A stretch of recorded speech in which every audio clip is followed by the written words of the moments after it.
Not a lot of people know that the indoor air quality can be 3 to 5 times worse than outdoor air. And given the situation of outdoor air pollution, it becomes imperative to take care of indoor air. Clairco helps large buildings ensure clean air indoors, at the same time helps reduce the energy consumption by air conditioners. We are able to do this by a mixture of a lot of technologies like IoT, AI, and nanotechnology. Our nanotechnology based patented filters can be retrofit in existing air handling units and provide for air purification. We also have a proprietary product called NanoClair, which takes care of airborne pathogens, VOCs, as well as NOx and SOx.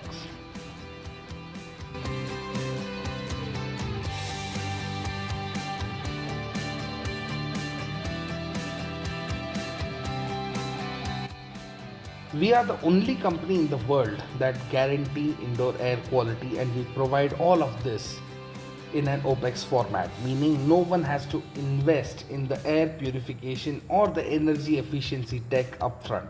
Rather, you are required to pay on a monthly basis in an OPEX format. On the energy saving front, we are able to use IoT technology, which measures humidity, temperature, and occupancy at multiple locations in the building and can moderate, that is, increase or decrease the set temperature real time. This helps reducing the air conditioning when the occupancy is low and high when the occupancy is high. This is also done on an OPEX basis with zero capital expenditure upfront. We ensure clean air by signing an SLA with the clients, and if we fail to meet the levels on the SLA, we don't charge for that month. Right now, we manage about 10 million square feet across the country and work with clients like MR, Brookfield, Capital Land, etc. And we would love to have you on board.